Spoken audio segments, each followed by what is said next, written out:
Fellas, we are officially halfway through 2024, and I can firmly say that just the first half of 2024 alone is already better than almost every singular year of WWE that I've ever personally watched. So if the first half of the year has already been this good, just imagine how the entire year is going to look once it's all said and done. I think it's very possible that we may end up talking about 2024 as the greatest singular year ever in the history of the WWE. So in today's video, we're going to do a mid-year review. Call this a mid-year award ceremony. And of course, we'll do this type of video at the end of the year as well, and we'll compare and contrast my answers at the end of the year to whatever I award in this video. And as always, don't forget to subscribe to this channel, ring that bell for notifications. If you're a wrestling fan, I'm confident that you're going to fall in love with this YouTube channel because we always upload daily wrestling content. All right, let's jump into it. Here are the different categories that we have. I decided to pick a total of 10 categories for this mid-year review. We have, of course, match of the year. You gotta have that in this type of video. We have the male superstar of the year, and of course, we have the female superstar of the year. We're also going to be awarding the return of the year because we had a handful of those in this year so far, and debut of the year because we've also already had quite a few debuts to start off 2024. We're also going to be awarding the breakout superstar of the year, the holy shit moment of the year. We're going to give an award for feud of the year so far. We're going to give some love to NXT and shout out the NXT superstar of the year so far. We're going to look at the worst match of the year as well because not everything can be sunshine and rainbows. Let's start off by talking about the match of the year. And if you're a regular viewer of this channel, you already know what my answer is because a couple of days ago, I did a list of the best matches of 2024 so far. So if you've watched that video, you already know what the answer is. And that is, of course, the WrestleMania 40 climax of Roman Reigns versus Cody Rhodes. Look, I know that this match is going to be remembered for all of the glitz and glamour, all of the oohs and ahs, all of the crazy shock returns like The Undertaker, John Cena, The Rock, Shield Seth Rollins, the Jimmy and Jay moment with the table. Look, I get it. Like, all of that stuff is exactly what professional wrestling is all about. And that absolutely enhanced this match beyond belief. But the actual match that was taking place in the ring was also undoubtedly phenomenal. It might not be the best in-ring bout of the year because I think that that's AJ Styles versus Cody Rhodes at Backlash, but it was still a very good, in my opinion, 5-star match. But then you add and compound all of the crazy stuff that happened within the match, then you've got yourself a special treat. And look, I'm also going to be honest with you. It's unfair. This is going to win at the end of the year. It has to. It can't be topped because it took like 5 years to get to this moment. This was the Avengers Infinity War and Avengers Endgame of professional wrestling. It's going to take like half a decade to get to a moment where we can build up to something like this ever again. Let's look at male superstar of the year. And there was a couple of people that I pondered. I thought that maybe Sami Zayn could be a good option considering he was the one that dethroned Gunther. Gunther himself has been pretty good. Damian Priest was solid in the first 4 months. Seth Rollins kind of carried WWE, having 2 matches in WrestleMania. You could even also make an argument for somebody like Jinder Mahal. Just kidding. R.I.P. Jinder, we miss you. He didn't die. He just left the WWE. Don't hinder Jinder, okay? Look, ultimately, I kept coming back to Drew McIntyre. I get that he doesn't have the accolades. He didn't win the Royal Rumble like a Cody Rhodes, but think about everything that Drew McIntyre has done. It's also been the most entertaining stuff that he's been doing throughout his entire career. He won the Elimination Chamber match to go to WrestleMania. He went to WrestleMania, beat Seth Rollins in a really, really good match, was part of a fantastic moment with Damian Priest and CM Punk during that cash-in. He had that great match at Clash of the Castle that ended once again in crazy shenanigans, won the Money in the Bank briefcase, ended again in tragedy. Just because it didn't end with the confetti falling doesn't mean that I can't appreciate how good Drew McIntyre has been this year. I genuinely cannot think of a WWE superstar, male or female, that rivals the year that Drew McIntyre has had so far. I have a tough time seeing how anyone can have such a good back half of 2024 to dethrone Drew McIntyre from this spot at the end of the year, but we'll see once the dust settles. Female superstar of the year was actually harder than pretty much any other category on here, because I just don't think that there's any one singular woman that has stood out amongst the rest by head and shoulders. I look at somebody like Rhea Ripley, and she wasn't that active when she was the women's world champion. Yes, she defended and main evented Elimination Chamber, which is great, had that great match at WrestleMania, but unfortunately had to vacate the championship and wasn't active for a good portion of the first half of 2024. You can also say the same thing for Becky Lynch. Becky Lynch also wasn't around for the entirety of the first 6 months of 2024.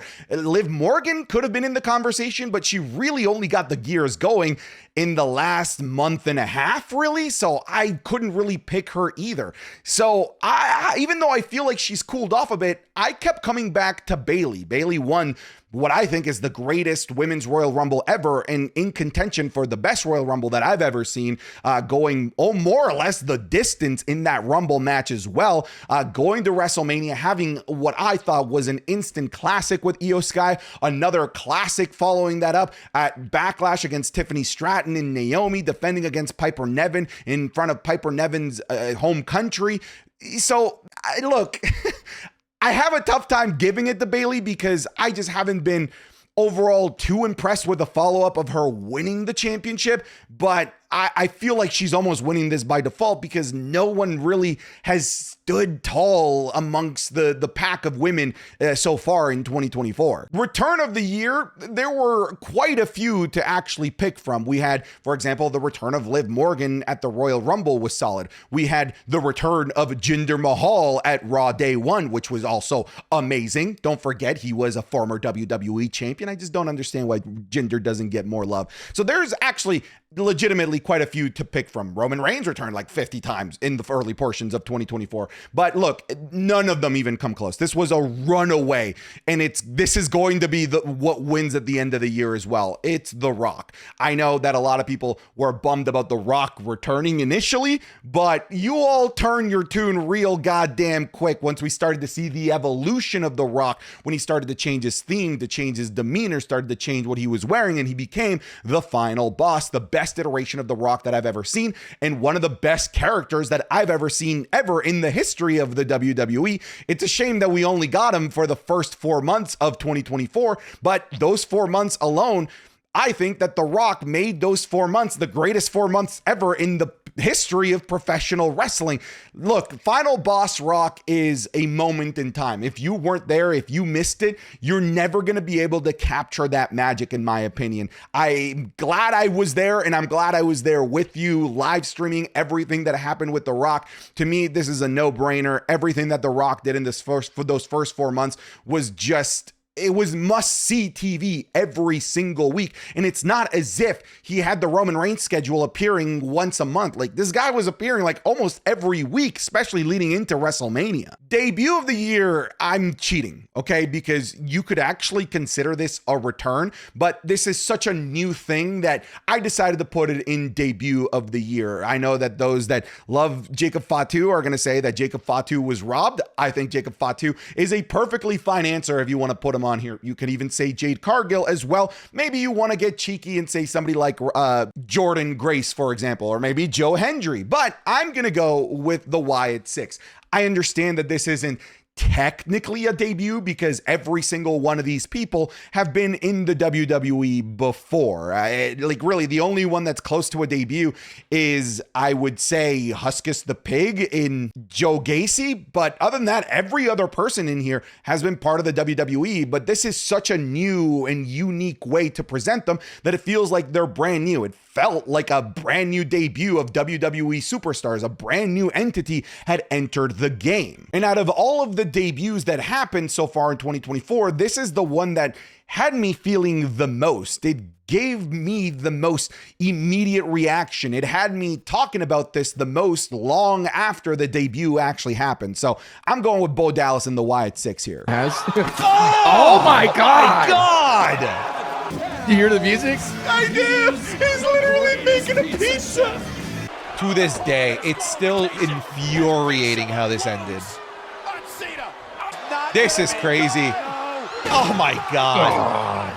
Oh, yeah. I told you to go to that table. Folks, that was a sneak peek of this week's Wrestling is Cool Match Club, which is available exclusively on patreon.com/SantiZap. This week, you're going to be getting Edge versus Mick Foley at WrestleMania 22. A match involving a guy that makes pizza during his matches. The Undertaker versus Kurt Angle at No Way Out 2006. CM Punk versus John Cena at Raw 1000. And the famous Bad Bunny versus Damian Priest at Backlash 2023. You get all of this, including the Wrestling is Cool podcast 3 days early, the Raw reviews, SmackDown reviews, and more. So if you want all of that extra value, all of those videos that we simply cannot show on YouTube, come on over to patreon.com/SantiZap. I'll put the link in the description, or it'll be the link in the pinned comment. Come check it out. Even try just for 1 month. I'm confident that you're going to fall in love with it. Back to the video. Breakout Superstar of the Year is a really subjective topic because what do you want to consider breakout? Is it a young person that finally climbed the ladder? Maybe it's somebody that was,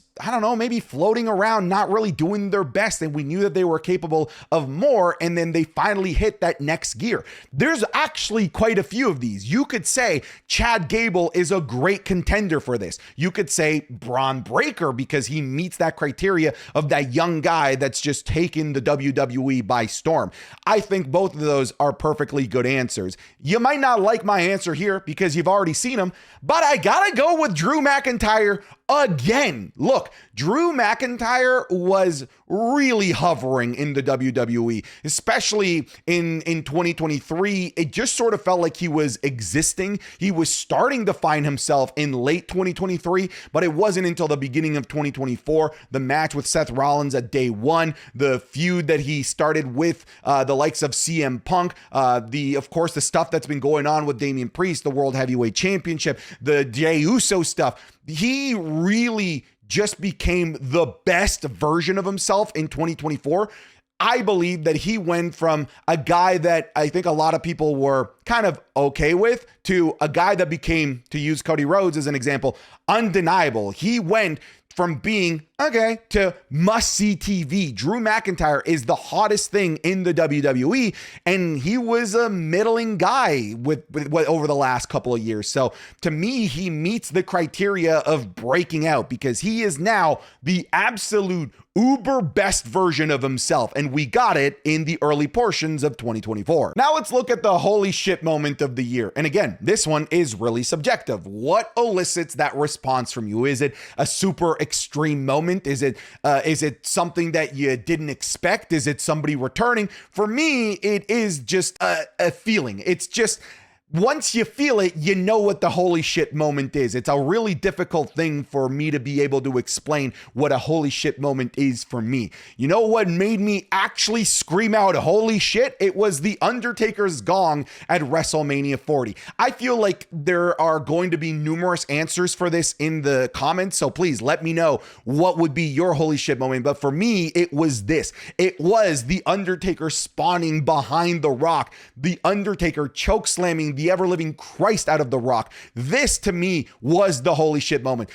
I mean, there were like 5 holy shit moments leading into this. John Cena coming out was a holy shit moment. Hearing the Shield music, making you think that Dean Ambrose was coming out, was a huge holy shit moment. But I still think that they all paled in comparison to the gong, the darkness, and Taker appearing. I lost my shit. You can find my reaction to it on my TikTok page. I literally fall out of my chair in that moment because it was just not something that I saw coming. It was a holy shit moment for Santi. Feud of the year to me is really easy, but what's crazy is that it's a feud that hasn't even had a match, because you could pick several of fantastic feuds. I think that Cody Rhodes versus AJ Styles would be a fantastic answer here. But to me, what I always come back to is what glues me to the screen. And so far this year, it's been any interaction between CM Punk and Drew McIntyre. It will hopefully, if CM Punk does get cleared, finally blow off at SummerSlam in 2024.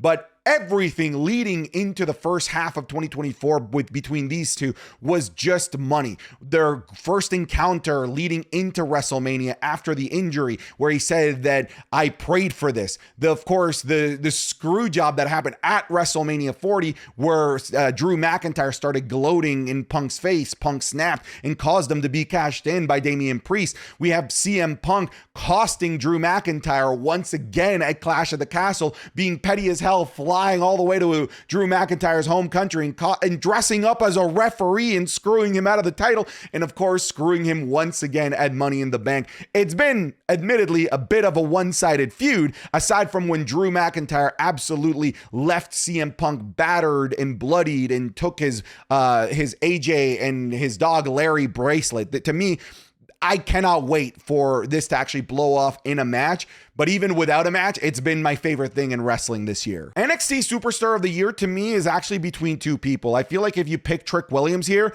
I feel like that's a safe answer. But when I look at everything that's been accomplished by an individual, I don't think that it gets better than Oba freaking Femi. In 2024, at the very beginning, he wins the North American Championship. He defends the North American Championship all throughout the early portion of 2024.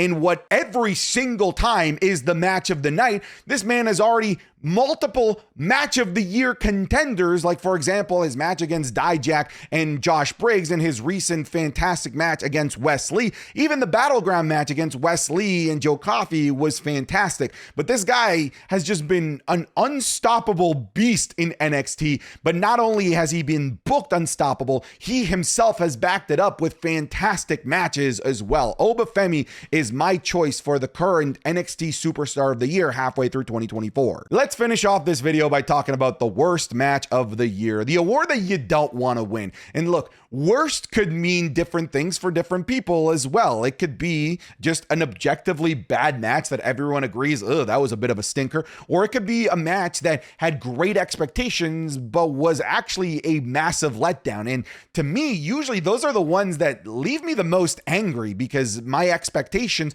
were nowhere near met. In fact, they were completely let down. And to me, there is no match that embodies that more than Jey Uso versus Jimmy Uso. The feud was there. The feud was fantastic. This is something that had been boiling up since SummerSlam the year prior, for God's sake. This story told itself, brother versus brother. AEW had already done this and did it with a 50-plus-year-old Dustin Rhodes and had a 5-star match with Cody Rhodes in AEW. Everything was pointing that these two should have just had that match that the Dustin brothers, that the Rhodes brothers had in AEW and just replicated it at a bigger stage with two guys in their prime. And what they gave us was just a boring super kick fest that is easily the most disappointing match of the year. And for me, there's no worse feeling in wrestling than being disappointed by what you saw. And this, to me, embodies disappointment through and through. All right, folks, thank you so much for watching this video. This is your chance to now let me know what your picks would be for those 10 categories. Sound off in the comments. I'll be in there reading them, but that's it. Folks, I'm done. Get out of here.